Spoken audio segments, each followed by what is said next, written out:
Assalamualaikum warahmatullahi wabarakatuh.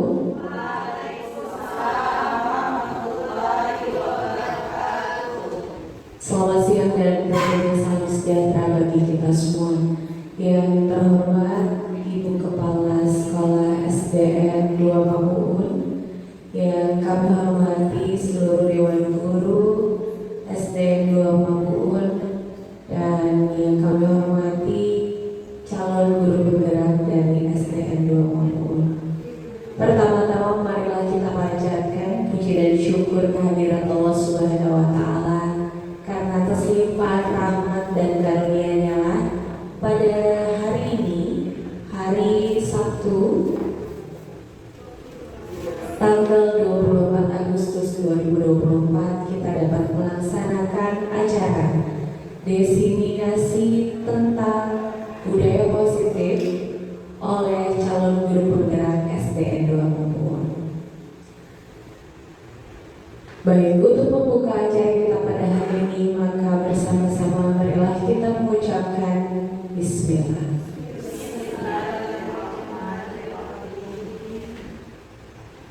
Baik, ibu-ibu hadirin sekalian, acara akan kita buka dengan menyanyikan lagu Indonesia Raya. Hadirin dimohon berdiri.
Dilanjutkan dengan menyanyikan lagu Mars Grup Gerak.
Ibu-ibu acara akan kita lanjutkan dengan mendengarkan sambutan dari Kepala SDN 2 Mabuun kepada Ibu Nina Surtiana SPDFM. Kami persilakan.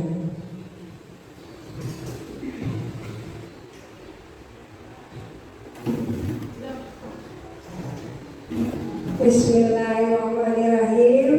Assalamualaikum warahmatullahi wabarakatuh. Waalaikumsalam warahmatullahi wabarakatuh. Terima kasih kepada pembawa acara hari ini yang memberikan kesempatan untuk saya menyampaikan atau memberi sambutan. Kemudian terima kasih pula kepada CGP yang hari ini sangat semangat untuk melaksanakan diseminasi hari ini.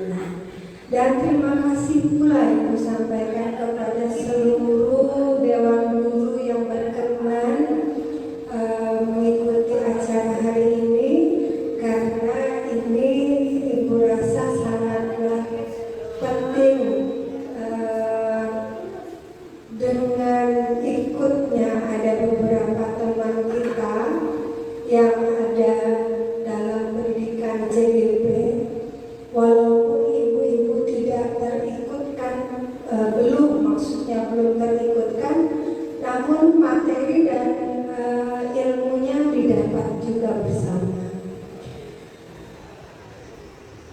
Adapun kegiatan ini adalah tentang budaya positif yang mana sedang kita laksanakan pastinya di sekolah kita khususnya dan sekolah lain umumnya. Budaya positif ini sangatlah penting karena sekarang teknologi sudah luar biasa.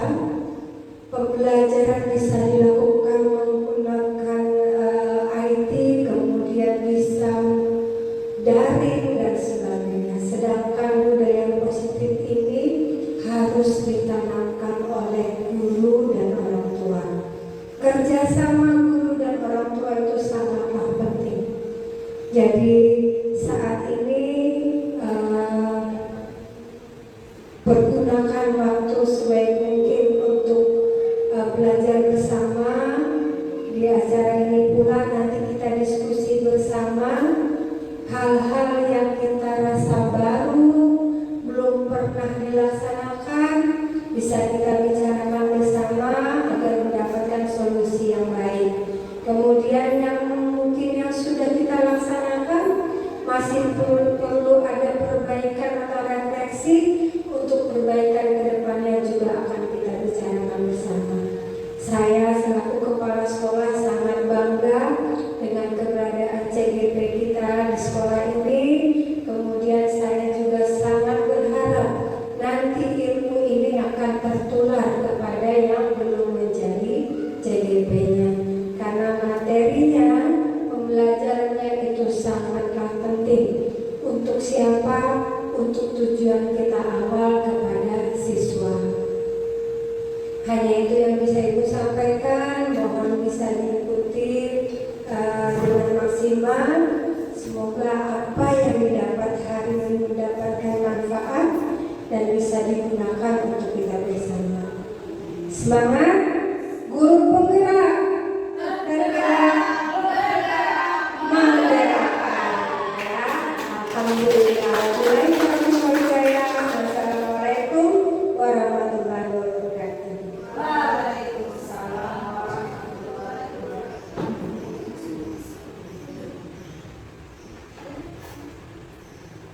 Baik, terima kasih kepada Ibu Kepala SP 2 Mabuun atas sambutan yang telah disampaikan. Ibu-ibu hadirin sekalian, tibalah kita kepada acara utama yang mana kali ini kita akan mendengarkan diseminasi tentang budaya positif.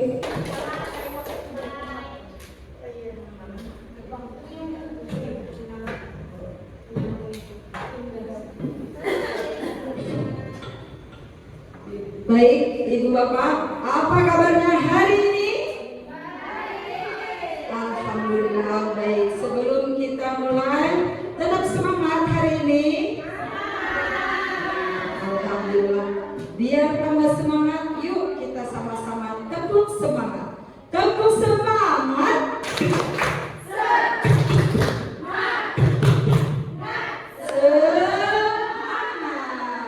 Alhamdulillah, ibu semuanya di sini tetap semangat mendengarkan paparan dari saya hari ini.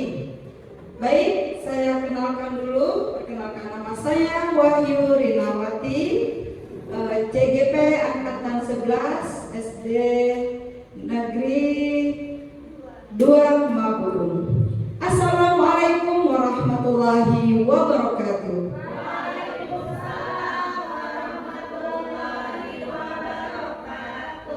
Salam dan bahagia ibu-ibu hebat semua. Saya Wahyu Rinawati, SPD AU, CGP Angkatan 11, Kabupaten Tabalong. Terima kasih. Baik, konsep inti dalam budaya positif kali ini kita akan mempelajari tentang budaya positif.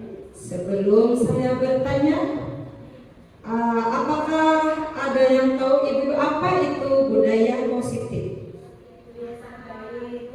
Baik, iya, kebiasaan baik, perilaku yang baik.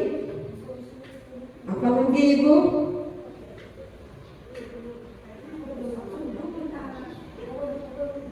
Apa itu budaya positif? Tadi ada kepribadian yang baik, kebiasaan yang baik. Ya. Baik, ibu, budaya positif merupakan nilai-nilai, keyakinan-keyakinan, dan kebiasaan-kebiasaan di sekolah yang berpihak pada murid agar murid dapat berkembang menjadi pribadi yang kritis, penuh hormat, dan bertanggung jawab. Nah, di dalam budaya positif ini ada 8 intinya, yaitu yang pertama, perubahan paradigma belajar. Kemudian yang kedua, motivasi perilaku manusia. 3, disiplin positif. 4, posisi kontrol guru. 5, nilai-nilai kebajikan. 6, keyakinan kelas. 7, kebutuhan dasar manusia. 8, segitiga restitusi.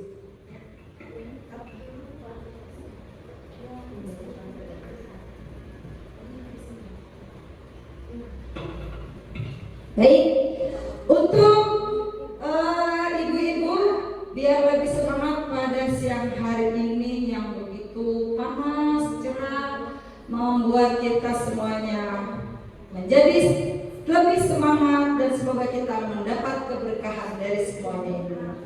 Amin ya rabbal alamin. Baik, untuk lebih semangat lagi, boleh ibu kita ice breaking sebentar? Boleh ya. Ibu dipersilakan berdiri.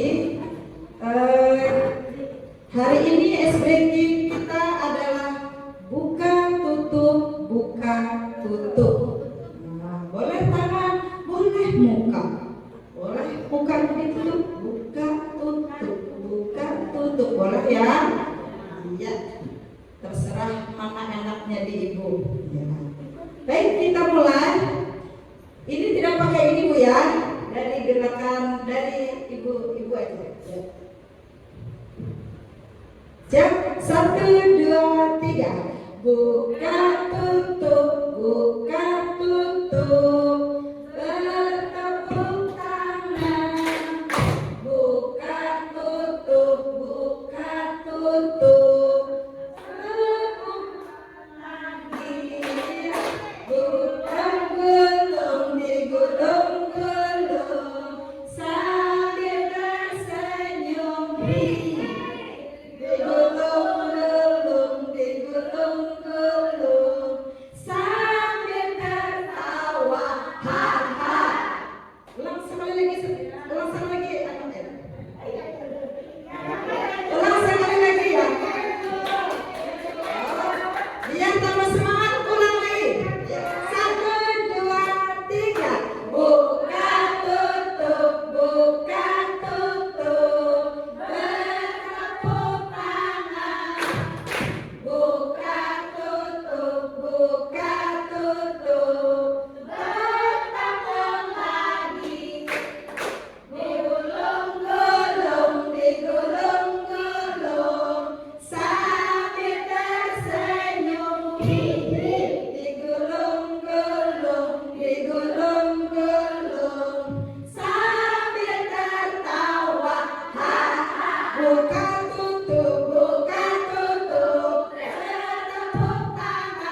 Baik, kita lanjutkan untuk pembelajaran dari budaya positif pada hari ini yaitu menggunakan pembelajaran dengan paradigma baru. Apa sih pembelajaran dengan paradigma baru itu? Siapa Ibu yang bisa menjelaskan atau ada yang tahu apa itu pembelajaran dengan paradigma baru? Masya Allah, terima kasih Ibu Hani. Ya baik, pembelajaran dengan paradigma baru merupakan pembelajaran yang dirancang berdasarkan prinsip pembelajaran berdiferensiasi sehingga para peserta didik belajar sesuai kebutuhannya berdasarkan tahap perkembangan sesuai teori psikologi modern untuk mewujudkan profil pelajar Pancasila.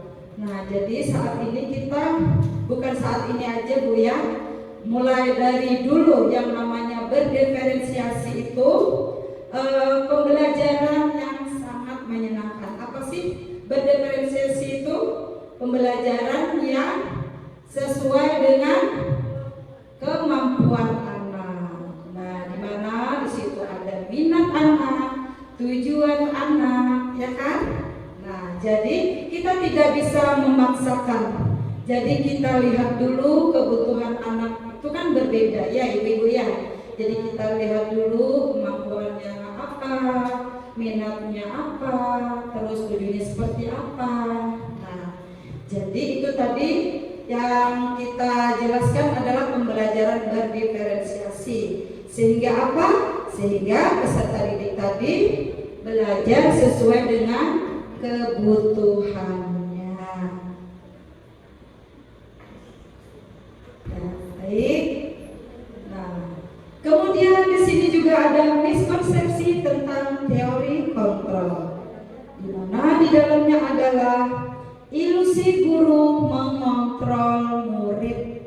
Nah, terus ilusi bahwa kritik dan saran membuat rasa bersalah mampu menguatkan karakter. Kemudian ilusi bahwa semua penguatan positif, efektif dan bermanfaat. Ilusi bahwa orang dewasa berhak memaksa. Nah, di situ apa ya? Ilusi guru mengontrol murid. Nah, jadi kita bisa mengontrol murid ya Bapak Ibu ya. Kita bisa memperhatikan anak-anak didik kita. Kita perhatikan juga ya. Terus sebagai pendidik tentunya. Kemudian ilusi bahwa kritik dan saran membuat rasa bersalah mampu menguatkan karakter. Terus ini ilusi bahwa orang dewasa berhak memaksa. Betulkah Ibu? Ilusi bahwa orang dewasa berhak memaksa, betul apa tidak? Tidak. Kita tidak boleh memaksa ya. Tidak boleh memaksa kepada anak-anak didik kita. Nah, alhamdulillah di dalam pembelajaran CGP ini Ibu-ibu, nah rekan-rekan semuanya banyak Ibu di dalamnya yang kita tadi tidak tahu menjadi tahu ya, apalagi tentang ini ilusi bahwa orang dewasa berhak memaksa itu ternyata tidak benar. Bagi kita sebagai orang tua yang dulu-dulunya kita bisa memaksa apa yang dikatakan guru harus gitu ya, ternyata itu tidak. Jadi kita lihat kebutuhan anak didik kita.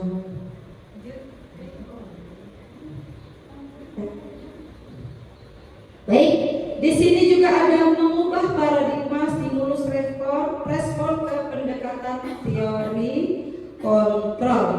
Karena di sini ada stimulus respon dan bagaimana teori kontrolnya. Stimulus responnya realitas atau kebutuhan kita sama. Betul apa tidak Ibu? Kebutuhan kita sama. Betul atau tidak?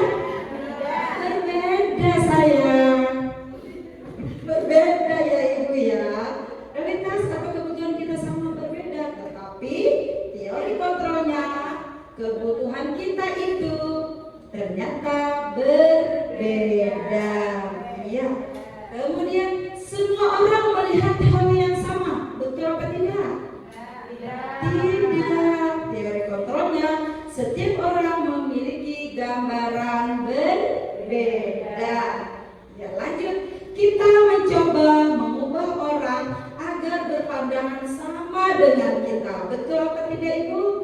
Tidak betul. Jadi kita berusaha memahami pandangan orang lain tentang dunia. Jadi kita memahami dulu ya Ibu-ibu ya. Kemudian kita tidak bisa mengubah orang yang tadinya kita A, kamu juga harus A. Tidak boleh ya. Kemudian kita B, kamu juga harus B. Nah, misalnya dalam pernikahan seperti itu. Memaksa ya Bu ya? Iya, lanjut. Kemudian orang lain bisa mengontrol saya. Betul? Tidak. Jadi hanya ada yang bisa mengontrol, hanya kita sendiri yang mengontrol, yang mampu mengontrol. Mengontrol diri kita sendiri itu hanya kita sendiri. Kita yang bisa menjalankan keinginan kita sendiri misalnya. Nah, jadi kita yang bisa mengontrol itu baik apa tidak, itu butuh apa tidak, itu penting apa tidak bagi saya. Nah itu kita sendiri yang mampu mengontrol. Pemaksaan ada pada saat bujukan gagal. Nah itu teori kontrolnya adalah kolaborasi dan konsensus menciptakan pilihan-pilihan baru. Kemudian model berpikir menang atau kalah. Nah, model berpikir teori kontrolnya adalah model berpikir menang. Artinya bukan tidak ada yang disalahkan, tidak ada yang dikalahkan, tidak ada yang dimenangkan. Jadi kita bisa nih, kalau kita ikut guru ini menang, anak-anak juga harus menang. Jadi tidak ada yang menang kalah, akan tetapi model berpikirnya adalah menang. Baik, lanjutkan. Yang kedua adalah disiplin positif. Nah, sebelum lanjut, saya mau bertanya dulu, ada yang tahu apa itu disiplin? Ibu, ada apa? Iya, disiplin mentaati peraturan, boleh Ibu. Iya, mematuhi peraturan, mentaati. Baik, disiplin berasal dari kata disiplina yang berarti belajar. Disiplin mengacu pada disiplin diri yang memiliki tanggung jawab terhadap apa yang dilakukannya berdasarkan nilai-nilai yang diyakini. Kemudian disiplin positif merupakan salah satu cara penerapan. Nah, kita setiap di sekolah itu kan pasti mempunyai aturan di disiplin. Nah, disiplin pasti mempunyai tujuan. Coba, adakah Ibu di sini yang tahu apa tujuan dari disiplin? Ada Ibu? Iya, betul. Nah, disiplin bertujuan untuk menumbuhkan kesadaran serta memberdayakan peserta didik tanpa imbalan, penghargaan atau reward, ancaman atau hukuman. Nah, jadi Bu ya, kita tidak boleh yang namanya menghukum, memberikan hukuman atau ancaman. Nah, ternyata Bu, penghargaan itu juga tidak dinyatakan itu baik Bu ya, penghargaan itu ya. Nah, tetapi apa itu menumbuhkan ya. Ternyata disiplin di sini bertujuan untuk menumbuhkan kesadaran serta memberdayakan peserta didik tanpa imbalan, tanpa upah, tanpa penghargaan, ancaman atau hukuman. Lanjut, sebagai pendidik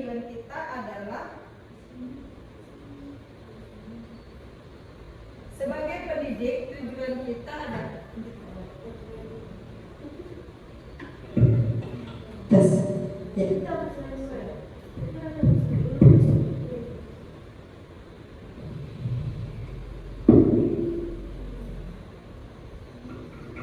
Sebagai pendidik, tujuan kita adalah menciptakan peserta didik yang memiliki disiplin diri, sehingga mereka berperilaku mengacu kepada nilai-nilai kebajikan universal dan memiliki motivasi intrinsik dalam perubahan perilaku ke arah yang lebih baik.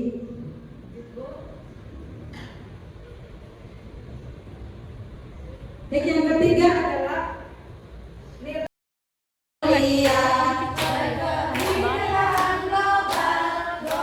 royong mandiri, kreatif dan bernalar kritis. Lagi 1, 2, 3. Pelajar Pancasila beriman dan bertakwa pada Tuhan yang esa dan berakhlak mulia, pencerminan global, gotong royong mandiri, kreatif dan bernalar kritis. Masya Allah, terima kasih Ibu. Nah, selanjutnya IPO Previous Program, di mana di situ ada toleransi, rasa hormat, integritas, mandiri, menghargai, antusias, empati, keingintahuan, kreativitas, kerjasama, percaya diri, dan komitmen. Nah, kita yang namanya manusia Bu ya harus bisa menyikapi apa itu toleransi, bagaimana kita bisa menghormati, rasa hormat, kemudian kita juga di sana bisa menghargai, empati, keingintahuan, kemudian kreativitas, kerjasama, percaya diri, dan kita juga mempunyai komitmen. Ya, baik. Selanjutnya keterampilan hidup atau life skill. Di sana dapat dipercaya, lurus hati, pendengar yang aktif, tidak merendahkan orang lain, dan memberikan yang terbaik.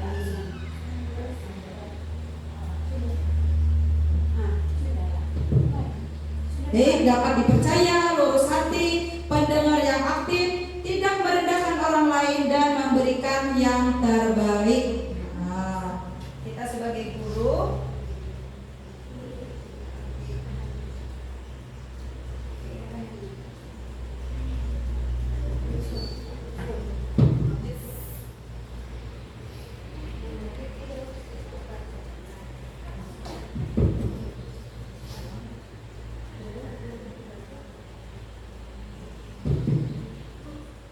baik. Selanjutnya Ibu, yang keempat adalah kebutuhan dasar manusia.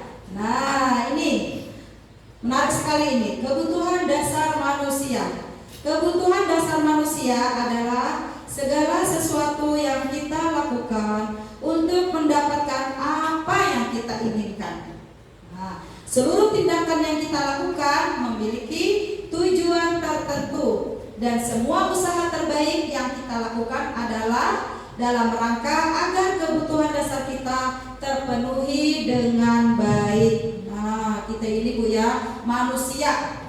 Apa yang kita lakukan pula mendapatkan apa yang kita inginkan. Apa yang kita lakukan, tindakan yang kita lakukan. Nah, tetapi itu semuanya memiliki tujuan tertentu, dan semua usaha yang terbaik yang kita lakukan dalam rangka agar kebutuhan dasar kita terpenuhi dengan baik. Nah, nanti ada selanjutnya Bu ya, contohnya misalnya apa? Nah, di sini kebutuhan dasar manusia. Nah, tentu kita sebagai manusia Bu ya, semuanya pasti ada yang namanya kebutuhan dasar. Itu apa Bu? Kebutuhan dasar berarti kebutuhan yang paling utama. Yang terpenting dulu Bu ya, kebutuhan dasar kita yang pertama yaitu 1, bertahan hidup. Nah, bertahan hidup di situ ada makanan, pakaian, tempat tinggal, keamanan, dan kesehatan. Nah, Kalau kita tidak makan bagaimana Ibu? Lesu, lapar, bilang Ibu. Apa lagi? Tidak bertenaga, lemas Bu ya. Nah, nanti akhirnya jadi apa Bu? Sakit. Nah, jadi kita sama-sama jangan lupa kita harus menjaga kesehatan dengan makan secara teratur. Nah, tentunya untuk diri saya sendiri juga agar tidak sakit. Kalau sakit Bu ya, kita tidak bisa apa-apa. Iya, tidak bisa beraktivitas. Nah, yang di rumah juga kasihan. Kemudian kita juga sebagai guru nanti di sekolah bagaimana anak-anak didik kita kalau gurunya sakit. Kemudian pakaian, tempat tinggal. Nah, kalau tempat tinggal ini penting kan Bu? Penting sekali. Nah, kenapa Bu? Dia tidak kehujanan, kemudian tidak kepanasan, supaya tidak dengan ancaman bahaya-bahaya seperti binatang buas misalnya Bu ya. Binatang buas seperti ular itu juga menakutkan. Ya. Nah, kemudian itu supaya kita apa Bu? Bertahan hidup ya. Tapi Bu Ai kalau kewajiban kita disamakan dengan semua atau yang lain. Tempat tinggal bisa milik sendiri ya Bu ya, bisa mengontrak, bisa menyewa. Nah, tidak bisa disamakan kebutuhan kebutuhan dasar kita itu berbeda. Mungkin dia punya tempat tinggal misalnya masih mengontrak, tapi dia punya usaha lain. Nah, ya Bu ya. Kemudian lanjut lagi dengan kebutuhan dasar yang kedua. Kira-kira yang mana duluan ya? Penguasaankah atau kasih sayangnya dan rasa diterima? Kasih sayang. Wah, sama dong. Kasih sayang dan rasa diterima. Nah, kasih sayang itu Ibu sangat-sangat diperlukan. Dengan disayang orang, dikasih orang, kita akan lebih semangat. Walaupun ada duit, walaupun tidak punya uang ya Ibu ya. Tapi ada orang di sekeliling kita yang menyayangi, yang mengasihi, yang memperdulikan kita. Ya, apalagi ya ada di rumah siapa ya? Tentunya suami dan anak-anak kita. Wah, luar biasa. Curhat saya. Perlu kasih sayang dan rasa diterima Ibu. Bagaimana sih rasa diterima itu? Dihargai kita ini Bu, dianggap ada. Misalnya di rumah tuh, kita ini sebagai mama, ibu bagi anak-anak kita. Ini Bu ya, kalau orang tuanya cuek, bapak ibunya cuek, di rumah aja contohnya. Kalau kita cuek di rumah tuh, anak-anak ini kayak kita ini contohnya Bu ya. Kita sebagai pengajar, pulang datang jam berapa, pulang jam berapa mengajar, datang ke rumah, contoh ulun saya nih, ada anak di rumah. Tetapi kalau kita tidak dikasih sayang sama anak-anak, anak-anak itu tidak peduli sama kita.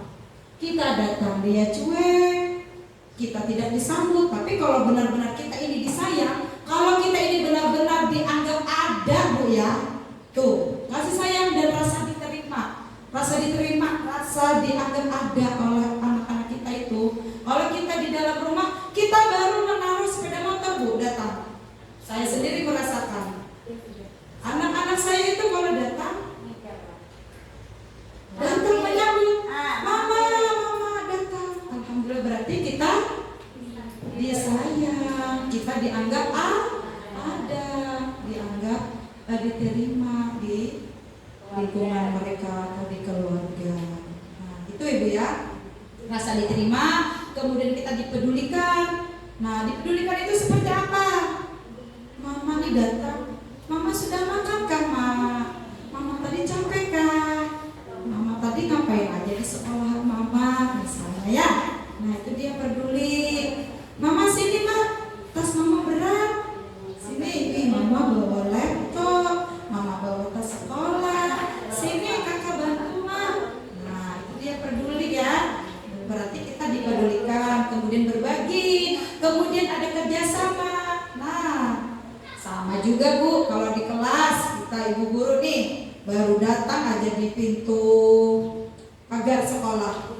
Kalau anak-anak itu dia merasa sayang sama kita, dia berlari Bu, berlari, disambut kita, salim, ibu sambil dipeluk. Nah, kenapa Bu? Nah, ada juga bilangnya yang melihat gurunya lari. Nah, mungkin dia nggak apa-apa, nggak takut, nggak cuek, apa maksudnya nggak peduli ya. Nah, kalau dia peduli, kalau dia melihat ibunya, apalagi nih, kalau yang kemarin ibunya tidak datang atau tidak hadir 1 hari aja, tidak datang ke sekolah. Kalau anak murid yang peduli atau ada rasa sayang, dia 1 hari itu rasa seberapa hari kehilangan, ya. Nah, dia menyambut, ibu, hari ini kita belajar apa? Iya Bu, ulun mengalami sendiri. Jadi alhamdulillah ibu kita belajar apa? Bu, ibu kemarin kemana? Padahal ibu ke puskes dikira sakit, padahal ibu ada mengurus surat keterangan sakit itu. Bilangnya, ibu kemarin sakit apa? Surat keterangan sehat. Ya maaf, surat keterangan sehat. Ya, surat keterangan sehat. Ibu kemarin kemana? Bilangnya ibu ke puskesmas, ibu sakit ya. Kemarin itu tidak sempat ibu menjelaskan kenapa nih ibu ke puskesmas. Nah, dikiranya sakit. Itu ya, berarti itu rasa peduli. Nah, kasih sayang. Kemudian penguasaan harga diri, keinginan untuk dianggap memimpin, berprestasi, diakui, didengar. Nah, penguasaan. Penguasaan itu seperti apa ya Bu? Penguasaan rasa kita yang paling Bu ya, yang paling berkuasa. Nah, untuk dianggap memimpin itu biasanya bapak kalau di rumah ya. Kemudian berprestasi, diakui dan didengar. Kalau kita ngomong atau berbicara, di seharian kita ditinggal, anak ditinggal, suami ditinggal, ya Bu Hani, ditinggal. Bu Peti, seharian kita ditinggal, tidak bersama anak atau tidak bersama suami ya Bu ya. Nah, kita ingin kita didengar kita itu kalau cerita-cerita seharian kita di sekolah itu, nah bisa kita ceritakan kepada anak, dan anak juga sama suami perlu mendengarkan cerita kita. Jadi kita harus berpuasa tuh. Nah, kemudian kesenangan bermain. Kesenangan bermain, humor, antusiasme, tertawa.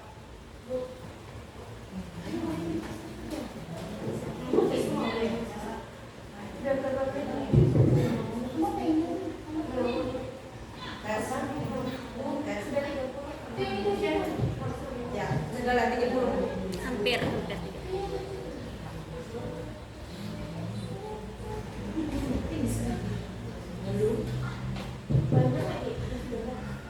Ya, selanjutnya adalah 5 kebutuhan dasar. Yang kelima yaitu mandiri, memiliki pilihan, mencoba hal baru, dan mampu mengendalikan arah dirinya. Ya, kemudian yang kelima, budaya positif, motivasi perilaku manusia. Yang tadi Ibu, motivasi intrinsik. Nah, apa sih motivasi intrinsik itu? Motivasi yang datang dari dalam diri kita.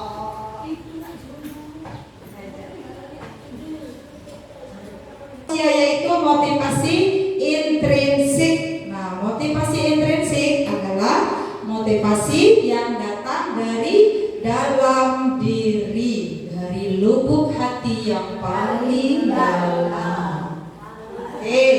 Nah, di mana poin-poinnya di sana adalah yaitu 1, untuk menghindari ketidaknyamanan atau hukuman. Kemudian untuk menjadi orang yang mereka inginkan dan menghargai diri sendiri dengan nilai-nilai yang mereka percaya. Kemudian yang ketiga, untuk mendapatkan imbalan atau penghargaan dari orang lain. Kira-kira yang pas banget yang mana, Bu? Yang pas betul, yang gambar emot, senyum, terus ada gambar bintang, terus selanjutnya ini yang mana, Ibu? Yang mana motivasi intrinsik yang pas? Yang bintang. Baik. Nah, di situ adalah motivasi intrinsik untuk menjadi orang yang mereka inginkan dan menghargai diri sendiri dengan nilai-nilai yang mereka percaya. Jadi, Bu, kita itu harus menjadi orang yang mereka inginkan, anak-anak yang inginkan. Misalnya nih, kita tuh harus punya harga diri. Ya, betul Ibu? Harga diri sendiri dulu. Kita harus tanamkan dengan nilai-nilai budaya positif. Nilai-nilai budaya positif itu seperti apa contohnya, Ibu? Ada yang tahu? Yang mana? Iya, menghargai diri sendiri. Ya, kita sudah berusaha misalnya untuk menggapai sesuatu, jadi kita harus menghargai diri sendiri kita dulu. Nah, iya, mencintai, menyayangi. Ini tubuh ini perlu dicintai, perlu disayangi badan semuanya. Satu aja kita yang capek atau yang sakit, tangan kah, mata kah, Bu, yang sakit, kepala rancak sakit. Nah, ya Bu ya. Nah, jadi kita tuh perlu menghargai diri sendiri nih. Ya Allah, kita itu Bu. Ada hebat, kita sudah hebat. Nanti Bu. Tapi harus ya. Lanjut Ibu. Kemudian di sini ada hukuman, konsekuensi, restitusi. Hukuman itu seperti apa? Nah, tidak terencana atau tiba-tiba, murid tidak tahu apa yang akan terjadi, tidak dilibatkan. Nah, ini masuk di segitiga restitusi ya. Ya Ibu ya. Nah, pernah ya Ibu ya, tahu ya? Nah, di situ ada segitiga restitusi. Nah, di situ ada bersifat satu arah berupa hukuman fisik atau psikis. Nah, kemudian konsekuensi terencana, disepakati sesuai peraturan. Murid tetap dibuat tidak nyaman. Sikap guru selalu memonitor murid. Nah, ini pas apa tidak ya konsekuensinya? Belum ya Bu ya. Nah, ini belum pas. Jangan ya Dek. Itu apa lagi Bu? Apa lagi contohnya? Sikap guru selalu memonitor murid. Nah, ya terus lanjut aja restitusi. Restitusi proses menciptakan kondisi bagi murid untuk memperbaiki kesalahan. Jadi jangan langsung dihukum. Kita bujuki dulu nih, kita dekati pendekatannya Bu ya. Kita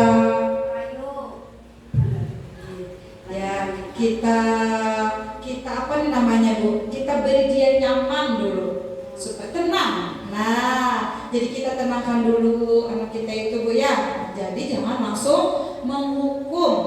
Nah, kalau dia melakukan suatu kesalahan. Jadi restitusi itu proses menciptakan kondisi bagi murid untuk memperbaiki kesalahan. Nah, proses kolaboratif yang mengajarkan murid untuk mencari solusi sendiri. Jadi anak itu dia bisa mencari solusi sendiri atas kesalahan yang dilakukannya. Ya, kita sebagai guru hanya bisa menuntun, mendampingi, mendorong, kemudian kita juga bisa memberikan masukan. Nah, ya Bu ya. Nah, itu namanya proses kolaboratif yang mengajarkan murid untuk mencari solusi sendiri. Ya. Nah, di sini ada posisi kontrol seorang guru. Ternyata Bu ya, kita seorang guru harus memiliki yang namanya posisi kontrol seorang guru. Apa saja posisi kontrol seorang guru? Yang pertama adalah penghukum, kemudian pembuat rasa bersalah, kemudian yang ketiga teman, keempat pemantau, yang kelima adalah sebagai manajer. Ternyata Ibu, nah di sini posisi kontrol yang pas atau yang sesuai apa ya Ibu? Kalau menurut Ibu, penghubungkah, pembuat rasa bersalahkah, teman atau pemantau atau manajer? Iya, kita sebagai manajer. Kenapa Ibu? Nah kita sebagai manajer ini kita melalui pendekatan dulu dengan memberikan kenyamanan dulu, memberikan ketenangan dulu, ya. Jangankan anak ya Bu ya, kita sebagai orang tua juga kalau kita ada melakukan kesalahan, kalau kita dihakimi di sana, bagaimana perasaan kita? Gugup, kaget, sedih ya Bu ya. Nah, jadi kalau kita sama anak-anak murid itu kita berikan kenyamanan dulu, ketenangan dulu. Misalnya nih, ada salah satu anak misalnya berbuat kesalahan hari itu, misalnya dia terlambat ke sekolah, kita bisa memanggilnya Bu ya, bisa memanggilnya kalau ternyata yang dilakukannya itu adalah merupakan kesalahan. Bagaimana caranya kita memanggilnya? Kita melalui pendekatan atau dengan kita panggil dengan misalnya di waktu-waktu yang pas, misalnya pada waktu istirahat kita panggil, kita dekati. Nah, kemudian cara menyampaikannya pun kita tidak boleh dengan suara yang keras. Misalnya, kenapa Pia tadi? Kenapa nak tadi terlambat? Nah, misalnya seperti itu. Tapi kalau misalnya kita menenangkan anak dulu, misalnya kita panggil, kamu tadi ada melakukan kesalahan apa? Misalnya, iya Bu, misalnya saya tadi datang sekolah terlambat. Nah, terus kita bertanya lagi, kenapa tadi saya terlambat sekolahnya? Nah itu kata-kata yang lembut. Nah, kalau dia dengan suara yang keras, mungkin dia masih kaget juga, dan anak tersebut juga tidak merasa tenang, belum tenang dia. Ya, kenapa tadi terlambat? Nah, kenapa tadi terlambat? Nah itu nada suaranya juga keras. Nah, jadi kita bisa lembutkan nadanya. Ya. Kemudian tadi setelah kita pendekatan, kemudian kita memvalidasi. Ya Bu ya. Langsung. Baik, selanjutnya 7 yaitu keyakinan kelas. Biasanya keyakinan kelas ini kita bisa kita lakukan pada waktu apa ya Bu? Awal pembelajaran baru, murid baru ya. Nah itu bisa kita melakukan membuat keyakinan kelas kepada anak-anak kita. Misalnya nih, apa keyakinan kelas kita? Misalnya apa Ibu? Iya, tentang kebersihan. Ada lagi misalnya datang tepat waktu, mengerjakan tugas dengan penuh tanggung jawab, menjaga kebersihan kelas agar tetap bersih dan rapi, mendengarkan guru dan orang lain saat berbicara, kemudian berkata-kata yang baik, menghargai semua orang, dan membudayakan 4 kata ajaib: tolong, maaf, permisi, dan terima kasih. Kemudian saling mengingatkan dalam hal kebaikan. Jadi apalagi Bu ya, untuk anak-anak yang baru kelas 1 itu perlu kita terapkan yang namanya 4 kata ajaib. Jadi di situ ada apa Bu? 4 kata ajaib. Ada maaf, tolong, terima kasih, dan permisi. Nah, itu bisa dibuat untuk keyakinan kelas. Baik, Bapak Ibu. Iya, nah di sini juga ada, menurut Gosel 1998, suatu keyakinan akan lebih memotivasi seseorang dari dalam atau memotivasi secara intrinsik. Nah, seseorang akan lebih tergerak dan bersemangat untuk menjalankan keyakinannya daripada hanya sekedar mengikuti serangkaian peraturan. Murid-murid pun demikian, mereka perlu mendengarkan dan mendalami daripada hanya mendengarkan peraturan-peraturan yang mengatur mereka harus berlaku begini atau begitu. Baik. Ya, baik Bapak Ibu, pembentukan keyakinan kelas yang pertama bersifat abstrak, berupa pernyataan universal, dibuat dalam pernyataan positif, sedikit saja agar mudah diingat, sesuai dengan kondisi kelas dan sekolah sehingga mudah diterapkan. Kemudian semua warga kelas dilibatkan dalam pembuatan keyakinan kelas. Jadi semua kelas Bu ya, kita dilibatkan dalam pembuatan keyakinan kelas, semua warga kelas. Nah, untuk apa Ibu tujuannya? Agar dapat menjalankan nilai-nilai kebajikan. Itu juga termasuk dengan budaya positif. Baik. Segitiga restitusi. Apa itu segitiga restitusi? Segitiga restitusi suatu proses dialog yang dijalankan oleh guru agar dapat menghasilkan murid yang mandiri dan bertanggung jawab, di mana segitiga restitusi itu ada yang namanya menstabilkan identitas, validasi tindakan yang salah, kemudian menanyakan keyakinan. Ini Bu, yang tadi menstabilkan identitas ini berarti kita menyamankan dulu, mengamankan si anak ini supaya dia merasa nyaman, kemudian dia juga merasa tenang. Kemudian kita cari nih validasi tindakan yang salah. Apa sih kesalahan ibu tadi apa? Ya, kita cari dulu kesalahannya apa, kemudian kita cari solusinya. Kemudian yang terakhir kita menanyakan keyakinan. Apakah dia punya keyakinan nih untuk setelah dia melakukan kesalahan tadi? Nah, dia harus punya keyakinan kelas. Apa keyakinan kelasnya? Apa yang pernah dilakukannya untuk kesalahan misalnya ya?